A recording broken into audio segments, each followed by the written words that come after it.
finding out that I do have an autoimmune condition called Hashimoto's, which affects my thyroid. The medical system to get the diagnosis was very difficult. Sometimes there's a belief of you need to earn rest. And so you work toward burning yourself out before you allow yourself to rest. Because if you are like me, I assumed that if something was on the shelf, it was safe. I learned that there are harmful ingredients that are affecting our hormones. In this deep, nourishing conversation, I sit down with Kristal from the Happy Hormone Collective to explore what women were never taught, how our hormones, nervous system, gut, and daily rhythms shape our energy, mood, and well-being. Kristal shares her personal story of navigating years of undiagnosed symptoms before discovering she had Hashimoto's, the autoimmune thyroid condition that ultimately led her to reclaim her health and dedicate her life to supporting women. This episode is equal parts science, story, and supportive truth, a reminder that you don't have to push through, go at it alone, or ignore what your body is trying to tell you. Let's get into it. Hey, Kristal, thank you so much for sitting down with me today. I'm so excited to get into this conversation with you all about cycling and hormones and hormone health. Before we get into the conversation, I just want to give context to my listeners. Who are you? What's your background? Let's introduce yourself. Sure. So, first of all, thank you for having me on. It's truly a pleasure to chat with you. A little bit about myself is I have a background, first of all, in education. So, I was a teacher for 12 years in the classroom, teaching English as a second language. And I then transitioned into working for the Ministry of Education, and I was mostly designing curriculum and training teachers and pedagogical consultants in the province. So that was what I was doing there. And then in that time, I was having my own health struggles. And so that's what ultimately led me to the work that I'm doing now today, working with women. So it started with finding out that I do have an autoimmune condition called Hashimoto's, which affects my thyroid. And the medical system, first of all, to get the diagnosis was very difficult. So it was literally years of advocating for myself, of trying to voice that I don't feel well and there's something wrong. And yet the tests that were coming back were all coming back good enough in their eyes. They were saying nothing's wrong. They were handing me depression meds, which I didn't want to take. And so that was very difficult to really advocate for myself and try and figure out what was going on. And I did eventually get a diagnosis, but by that point, I had already taken things into my own hands to try and figure out how can I help myself, because I was literally like so desperate. And in the end, it was a beautiful gift because it led me down this holistic route of how can I support my mind, body, and spirit. And this is what has led me to working with women. It's because I want to work with women, or the reason why I decided I wanted to work with women was because if they were getting the same messaging that I was getting from our medical system of everything's okay, I also felt like it was all in my head when they were saying that. And so I figured if they were getting those same messages and they were going to believe them and just take their word and live in that discomfort, then that would significantly diminish their quality of life. And so when I realized, no, it doesn't have to be that way, we can help ourselves and we can be vibrant and have abundant energy. And like, this is a beautiful life to live if you are happy and healthy. So that's why I decided I wanted to start working with women. I love that. And what a courageous path to take your health into your own hands and say, no, I'm not living in this way. What I'm saying is true. And if you're not going to believe me, I'm going to take it into my own hands and make sure that I feel good. There has to be a way. It's truly brave to do this type of work. Can you explain a little bit what Hashimoto's is and how to live and thrive within the autoimmune disease? Sure. So Hashimoto's affects your thyroid gland, which is at your throat. And this is what affects a lot of systems in your body, like your a lot of your hormones, your metabolism, your energy, things like that. And Hashimoto's is basically like an influx of inflammation happening in the body. And it's, it's there to protect you, but it's attacking the thyroid gland. And so it's causing all of these symptoms. A lot of the symptoms are like chronic fatigue. And there's an array of symptoms. Like I had 25 plus symptoms that I logged. And so it's different for everybody. Brain fog, achy joints, chronic fatigue are some of the common ones that seem to come up. Weight gain, hair loss, things like that. And so when some of these symptoms come up, especially the fatigue, and women go to their doctor, the doctor is running like a basic thyroid panel, which is typically like the TSH test. And so this is what's happening very often. And that test comes back as within range, which is not always the optimal range either. But as long as it's within the range that they were taught in school as being good enough, they will say everything's fine. But that test alone will not help you identify if you have Hashimoto's or not. And so when women are coming to me with the chronic fatigue and they're saying, but my doctor says everything's fine, my first question is they do a full thyroid panel because this is what will give us a clearer picture of what's going on. And it's very helpful. And when you do the thyroid panel, do you take it throughout the month or is it just specific one time? From my knowledge, it can be one time. Okay. And That's with an excellent question, Natalie. It's because of what we do know, yes, as women and with our cyclical nature and our sex hormones varying throughout the cycle, there are shifts there. But as far as I know, for like our TSH and the full thyroid panel, we can take that test anytime in the cycle and get a pretty clear picture on what's going on. Okay. I love that. I love that you advocate for other women and allow them to see that we're all so unique. So what is normal for one might not be normal for another. When you first started on this path of self-discovery, of taking your health into your own hands, what was the first step to nourishing yourself, to coming out of the symptoms? So the first thing that I came across that I decided to test on my own body was a plant-based diet. And so I had started doing a lot of reading on, and this is before I became certified in anything, okay? But I had done a lot of research and I came across all of the benefits of nourishing your gut microbiome. And I just started up leveling my diet at that point. And I didn't really understand, I think, at that point that there were some foods that were maybe more inflammatory than others, and then some that were more anti inflammatory. So that was really the first step on my healing journey was looking at my nutrition. Yeah, nutrition definitely can create a lot of inflammation, especially at different times of the day and at different times of your cycle. What you're eating really does affect your body. Now you work with a lot of women. I believe it's called the Happy Hormone Collective, and I love the name. Thank and you. and so how do you help women in this? Is nutrition the first step in, or do you look at the cycle? Like how do you get into a woman's health? Great question. Yeah. So I think a lot of people, when they think about health, they their instinct is to go to diet and movement, exercise. They look at it as diet and exercise. But inside the Happy Hormone Collective, we actually look at 6 pillars of health. And so, yes, nutrition is one of them. Yes, movement is another. But then we also have stress management and nervous system regulation. We also have optimal sleep. We also have reducing our toxic load. And we also have our mindset. And so, all of these kind of work in synergy. If I were to suggest something that we look at first,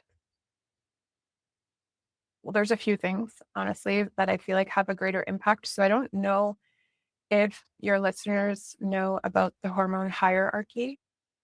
Not yet. Let's get into it. Okay, okay. So this is something that I love teaching and sharing with my members inside the collective, but also on my social media. Hormone hierarchy can be explained in a couple of different ways. I like using the visual of a traditional pyramid.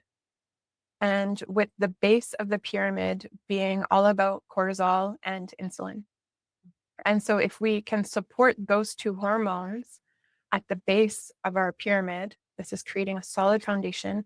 And this will allow us to, by default, support the other hormones that are on what I call tier two and then tier three. Those are the ones above it. And the ones at the very top are our sex hormones: estrogen, progesterone, testosterone, also our thyroid hormones. Those are the basics. So, really, what I teach them is if you can create this solid foundation, this is going to set you up for success. And Mhm. so, when we talk about supporting insulin, that does heavily rely on nutrition in terms of blood sugar support. And so, I teach them how to do that. And then, when we look at supporting cortisol or regulating cortisol, that very much relates to stress management and nervous system regulation.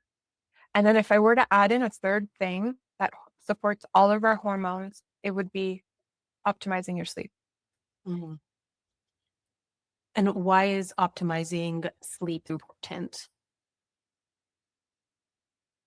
This is one topic that I feel like is not talked about enough in in general. I don't think people really understand how necessary sleep is. I feel like there's a belief or a mindset there of, oh, I'll sleep when I'm dead. Sometimes there's a belief of you need to earn rest. And so you work toward burning yourself out before you allow yourself to rest. And so, if people really looked at some of the data on what happens when when you start getting 7 hours or less of sleep per night, how it affects like so many different realms of our health and our well-being in the short term, but also in the long term, I think people would start prioritizing rest, more. Mhm. I want to go back to cortisol and insulin just to give context to my listeners. Cortisol it gets pumped out of your adrenals and keeps you in alert in your sympathetic tone. And so if your cortisol is really high and you keep going in your sympathetic tone, then you can activate a lot of inflammation, systemic inflammation, and get into chronic stress, which disables you from having a really good night's sleep because it keeps you slightly alert the entire time. And then blood sugar is if we have too much moving through the body, our cells will say, no more, we don't want. And so insulin will just live in our body, and we don't want that because it creates inflammation in the body. Correct? Just Absolutely. Yes. Thank you for adding that information in. And yeah, in talking about this kind of trifecta of like the cortisol, the insulin, and the sleep, it's like sometimes it's a vicious circle. Poor sleep will affect cortisol and insulin. And I think, let me think about it. Is it also vice versa? well, yeah, poor sleep will definitely affect cortisol and insulin. And how would you recommend getting into a proper sleep habit? So, good sleep hygiene is helpful. There's a couple of things that we could look at. So, believe it or not, how you start your morning can also impact your sleep in the evening. So, if you are getting up and exposing yourself to morning sunlight, this is activating your circadian rhythm. And we want to support our natural circadian rhythm, which also includes not consuming too much caffeine, which I know is like not easy for a lot of people, just because we have something that builds up in our body over the day, which is called adenosine. And so it's called a sleep pressure, basically. So it's like this is building up during the day. But if you're drinking caffeine, it's blocking that receptor and you won't get that buildup. And this is what will also help you feel tired later in the day. And so you want that pressure to build to help you be able to fall asleep at night. Similarly, at nighttime, we do want to support our natural production of melatonin. And so that would be things like avoiding the artificial lights and screens at nighttime because we want melatonin to rise and it can only start doing that when it's dark. So removing the screens would be very helpful. And I would start there. I would literally start there. Yeah.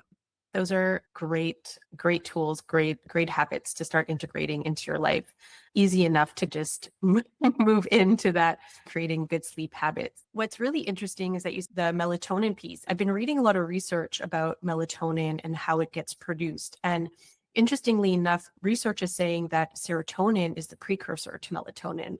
So let's help our energy rise. Let's move. Let's get the serotonin pumping through our body. And then let's take away artificial light and actually move with the rhythm of the moon and slowly come down to bed.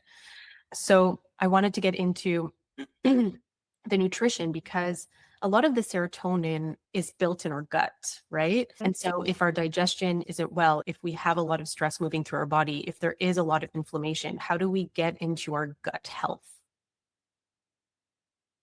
Yeah, so gut health, I typically look at it like very much from like a nutrition lens. And so there's lots of things that we can do to nourish the gut microbiome. Eating a variety of plants is one of them. So if you can count how many plants you are eating in a week, the recommendation is to try and get to 30 per week. I love the 30 plans. I've never heard that before. That's really No. cool. Oh, No, so really? if we get to 30, we can check it off our list. Yeah. And I'm also hesitant to mention the 30 just because I don't want people to be like, oh my God, like I can't do that. And so it really depends. Like you always have to take things like from like where you're at and just get curious about it. So it's just, what did you have for breakfast this morning? And you probably maybe had more plants than you realize, especially like the smoothie people. There's probably like a couple of fruits in there and a vegetable and a couple of seeds, and so before you know it, you've already got like probably 6 or 7 plants in there. I also just love having, I know it could be daunting to some. Of course, 30 seems like a very high number, but I love having a check mark, a goal to get to. And so this also creates dopamine in the body, right? So we're Yeah. working towards a goal and we're helping our system feel excited about something. And so working towards it can also bring a lot of happiness into someone if it doesn't feel daunting as a big number. Yeah, it could be a fun thing for sure, especially if you love going to the market and if you love trying new foods as well. It's just instead of buying that same vegetable that you get every single week, why don't you try and look for a new one, something different that you wouldn't typically go for? So variety is really key to nourishing the gut, very helpful. So are foods that are fermented. So they have the natural probiotics. So things like kimchi, sauerkraut, kombucha, miso, tempeh, those are all fermented. They can help you get some natural probiotics there. And when we are eating those bright plants, you're getting fiber. And so this is really what's helping to nourish your gut also. So I think those are pretty helpful. I'm so excited to put 30 fruits and vegetables on my board and get that every week. When you say it's like one serving per to get to 30, one apple be one? Yeah. Or okay. Yeah. And technically the different varieties of a same fruit or vegetable count as different plants. Okay. So I don't know. So if you were eating a red bell pepper and then a green one, apparently that would count as 2. Okay, that's great news. So that might be helpful for some people. Yeah, so get those colors on your plate. It's really worth it. Yeah. I love that. That's amazing. And I want to go through, so we spoke about stress and nervous system, which is definitely correlated to the endocrine system, the hormonal system, right? Like it is called the neuroendocrine system for a reason. And so we spoke about how cortisol can move through the body and cause systemic stress. We spoke about the sleep pillar and how good sleep can help to regulate your body and move out of the stress response. Let's talk about the toxic load, one of the third pillar of your program. How does someone reduce toxic load? Sure. So if diet feels overwhelming for people, I usually steer them toward this pillar just because I feel like it's a really easy one to look at. And a big part of it is looking at the different products that you're using. Since our skin is our largest organ and it will absorb everything, we just have to be mindful of what products we're using, what we're putting on our skin. And this is one thing that I feel like really helped me at the beginning, was taking a look at what deodorant am I using? What dry shampoo am I using? Like those things that I was using every single day. And so there's an application that I use that I find really helpful called Yuka. It's Yuka. It's a little symbol of a carrot. And I find it very helpful just because it removes the need for you to become an expert in reading labels and navigating marketing. Because marketing can be, they're very good at it. And I take pleasure, I guess, in going to the pharmacy and like looking at the different products that are there. And I'm like, that one looks like a clean deodorant. And then I'll use this app that I was talking about and I'll scan it. You scan the barcode and it gives you like a score on how clean it is. It tells you maybe some of the ingredients that are harmful to your endocrine system. And I find it just makes it really easy to navigate this overload of products that we have. Because if you are like me, I assumed that if something was on the shelf, it was safe for you. And so this is something I learned, is that no, sometimes there are harmful ingredients in there that are affecting our hormones. So my recommendation would be is don't freak out and think you need to throw away all of your stuff today and then spend an arm and a leg replacing everything. My recommendation is, with the next thing that is running out, then go and research a cleaner alternative. And then slowly but surely, you'll start replacing all of your products that you're using. So your soap, your shampoo, your face cream, your deodorant, like anything and everything that you are using, just making sure that it's like a relatively clean alternative. And then if we want to go further into nutrition, like we could talk about some foods that have more of a toxic load than others in terms of like pesticide residue and things like that. So if this is like up your alley and and you can also afford perhaps buying more organic and things like that. And if you are on a bit of a tighter budget or you can't buy everything organic, that's totally fine. There's something that's called the Dirty Dozen. And so if you look up the Dirty Dozen, those are like the 12 foods that are, if you were to prioritize 12 foods to buy organic, those would be the ones, because they typically have a lot of pesticide. And so I would steer people toward that list of just making sure to buy those ones organic.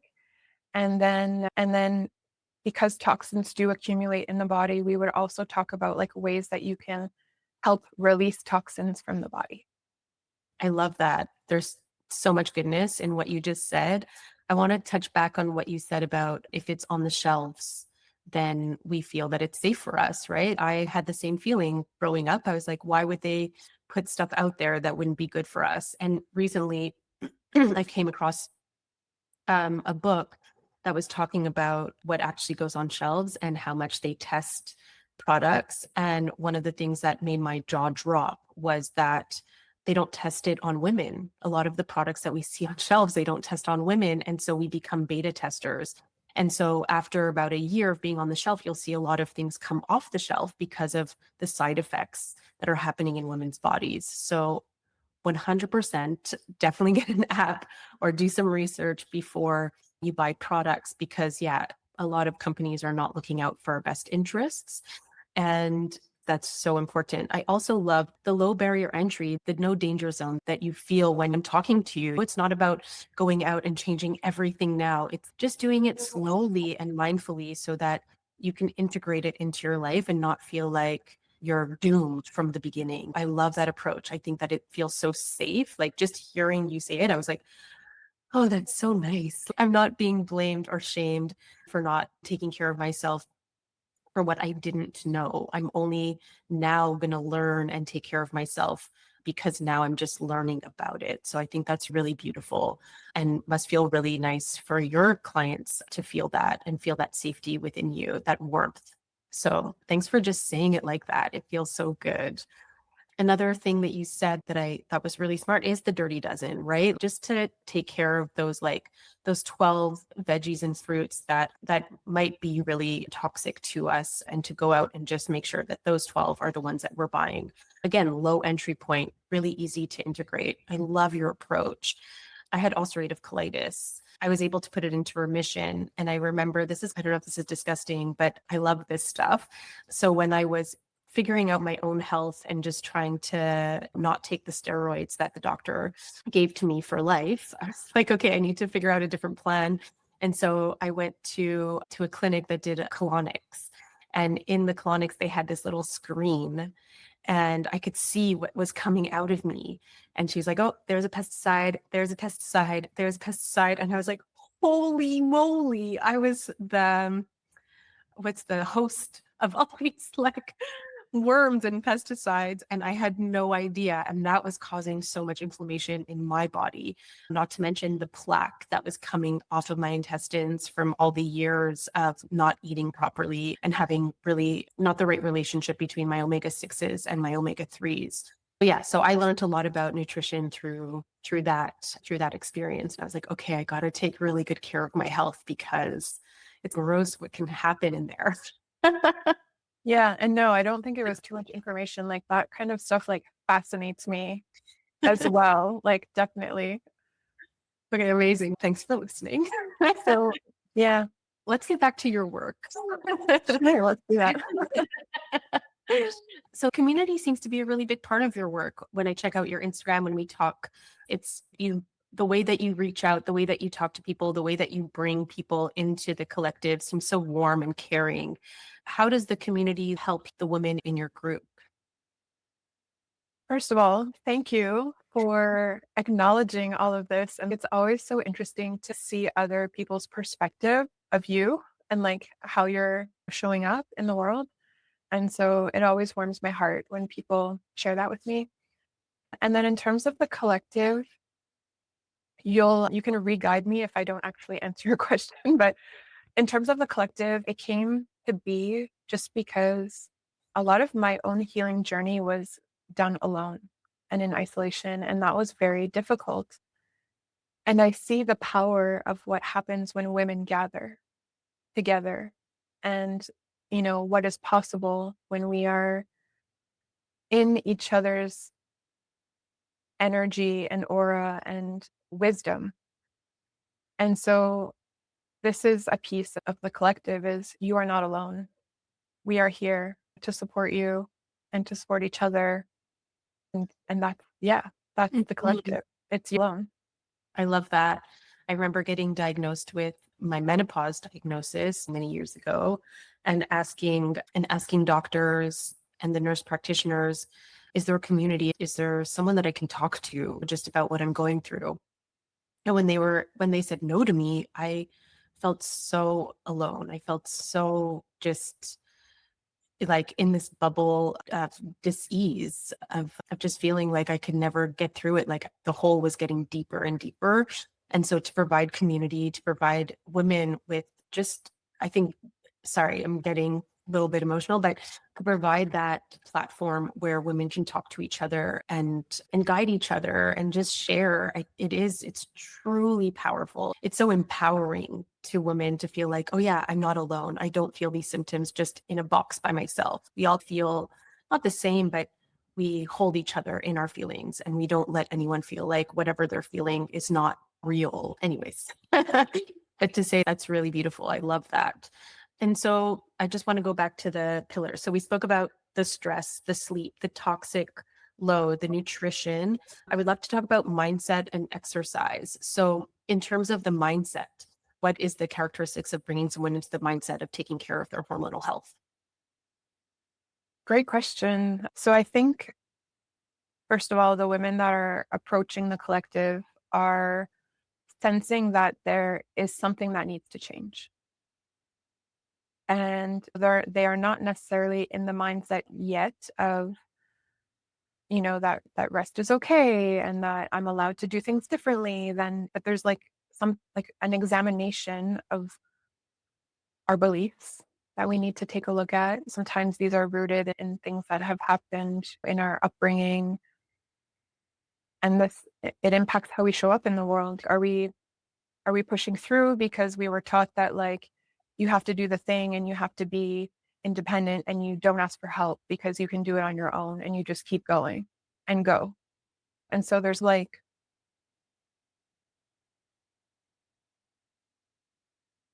a curiosity and like I the only word that I have that's coming to mind right now is examination, which feels like way too formal. Well, we just need to get curious and be like, how am I showing up and where is that rooted from? Like bringing awareness to that, I feel is the first step in just identifying, okay, where is this coming from? And now in shifting that mindset, which will shift how you show up in the world, I feel like a lot of that happens when I show women their cyclical nature and like the different hormones that rise and fall throughout their cycle. And then it becomes so, to me, it becomes clearer. Like, obviously, you can't expect yourself to feel or act the same way every single day. And I feel like them seeing that chart, it just something clicks and it's just okay, yeah, that makes so much sense now. It gives them permission. Exactly. Well, yeah. Exactly. And then we dive into all the things cyclical nature and they're just so fascinated and then yeah, like you said, it starts giving them the permission to like rest at times and do other things at different times and like they really understand it. It seems like it just makes sense. And it's a beautiful thing. It's a beautiful thing. It truly is. I feel so many women feel so much pressure to perform at a constant pace day to day to keep up with society norms. And I love that your perspective shows women that it's mismatched in their hormonal nature. And when they start to have these aha moments, how do you see it show up in like energy, mood, recovery? I see beautiful things happening and it's literally a beautiful magical thing. Like this whole cyclical living piece is lights me up. Like when I found out about it, it became the focus of my work because I feel like it's the one thing that we weren't taught, but we should have been taught because it just makes so much sense. And I feel like that's where so much of the disconnect is happening in our society is that women don't know about their cyclical nature. And it's something that we need to start talking about and learning about and embodying as well into our lives. And so this is why I love the work that you're doing and like the work that the people in our circles are doing because I feel like it's really needed. I absolutely agree. I think it needs to be shouted from the rooftops. So you really do see when women just start to understand just the information and the education, the awareness piece, that it becomes life-changing for them. There's no need to go further. It's, oh yeah, this makes a lot of sense. I'm willing to do the 6 pillars. Yeah, the way I look at it is there's three things happening inside the collective is there's education, embodiment, empowerment. And I feel like my role is very much in let me teach you all the things that I know. And we can also teach each other because it is a collective. But I'm really hoping that with that information, the women are going to feel empowered and they will also embody those things that they want to those changes that they want to implement. They will embody that and become the woman that they want to be. I love that. And in terms of exercise as the last Mhm. pillar of your program, how do you approach the exercise pillar? So exercise, just like everything, it's different for everybody. But I think one pretty general recommendation that resonates with a lot of people or a lot of women that don't know much about cyclical living yet is that they are maybe doing these super high intensity workouts 3 times a week, every single week. And then they learn about cyclical nature and their hormones, and that maybe there are times in their cycle that doing the high intensity is maybe not supporting their cortisol. And so I feel like that's an aha moment for a lot of women. And they're just like, oh, okay. And they just had no clue. And honestly, I don't blame them because I also had no clue. Like I was the one doing all of the high intensity as well. But I also teach them that it's different for everyone because it's like, yes, I can give you a typical recommendation of do more yoga in your luteal phase, but like maybe the hot power yoga is not serving you. Like yoga is just so broad. So it's like, what type of yoga? And like, Mm, how do you feel today? You today? Is it restorative yoga? Is it hatha yoga? Is it vinyasa? So I I love feel like everything can also be done in a different energy. So it's like you can go strength train. Strength training is amazing. We all know we need to be keeping our muscle mass and our bone density. And you can do strength training in different ways. You can do it in like the relaxed way where like between each set, you're just really taking a lot of time to recover. Or you can go super quickly and like your heart rate is really high and like maybe the intensity is higher. So it's like, sometimes it's hard to give like super general recommendations too, because you can take the same thing from one extreme to the other. And so it's just better to understand how our cycle works, typically with the different hormones, and then also tune into our body to figure out what do I need right now in this moment and what will feel supportive to me. I love that approach. It's instead of giving a prescription, a general prescription, it's okay, before you do anything in terms of movement, exercise, check in with your body. How do you feel? What do you think you need? And then going and doing it. And maybe after the workout, taking a mindful moment and saying, did that nourish me? Was that enough? Was that too much? And then maybe writing it down, seeing, and so you can follow Yeah. yourself in the exercise journey. And this takes time too, because even when we start learning the things, it's like we still have our habits and we still have these things in our mind, which are like, I should be doing this, that I should notice when those pop up, because these are society's expectations on us. I should be doing this right now. And so it takes time to unravel some of this, I find. Mm. 100%. It's so interesting. It's so interesting what you say about doing the hit 3 times a week, making sure you get those muscle gains, but seeing that maybe it's causing inflammation in the body because during Mm. women's cycling years, it might not be beneficial in her luteal or late luteal moments of her cycle. And so when we actually take a rest during those times, because maybe our body falls sick, we notice that we are actually feeling better. And those little moments of aha, if we don't track them, then we don't realize that, oh, rest is actually really important during this time. And it's guiding us into better health as opposed to keep going, which is causing us so much distress in our bodies.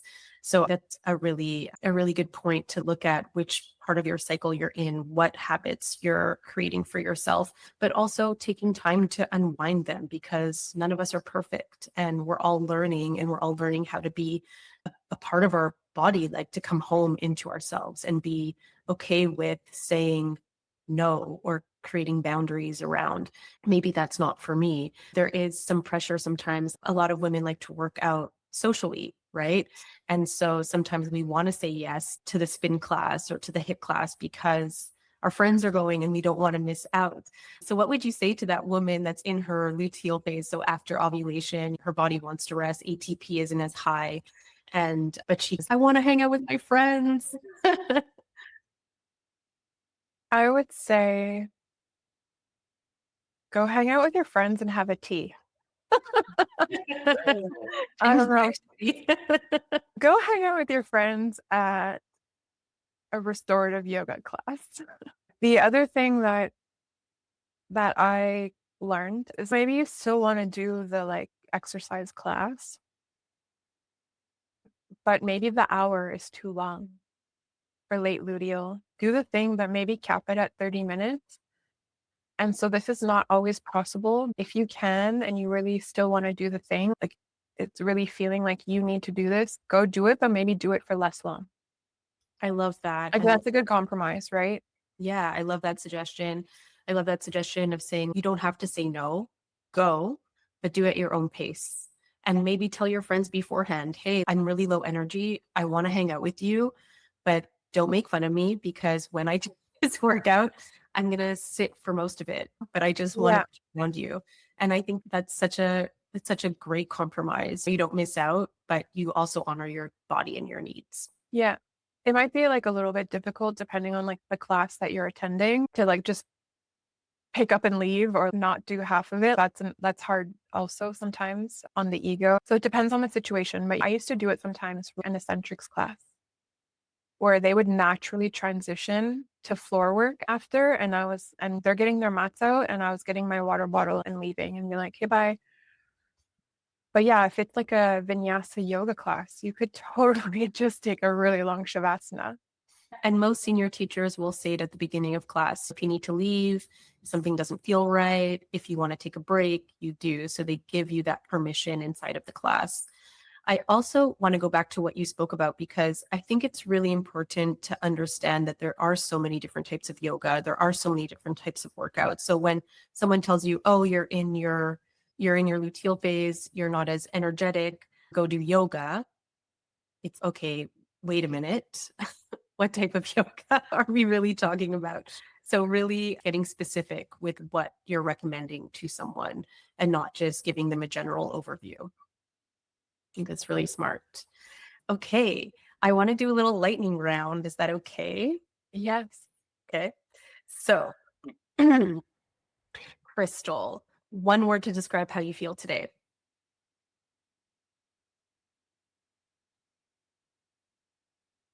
Nourished. Love that.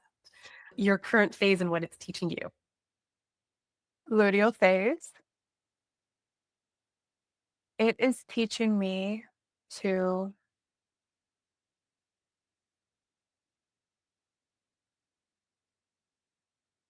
my feelings are valid. I love that. Ugh. What's one myth about the menstrual cycle you'd love every woman to unlearn?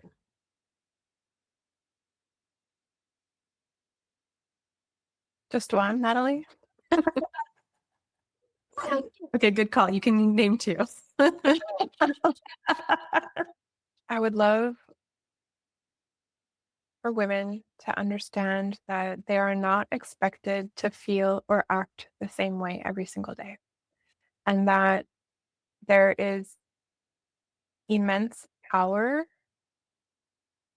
inside of the menstrual cycle, all phases of the menstrual cycle, if you are willing to learn about them and tap into them. There are beautiful gifts and superpowers available to you.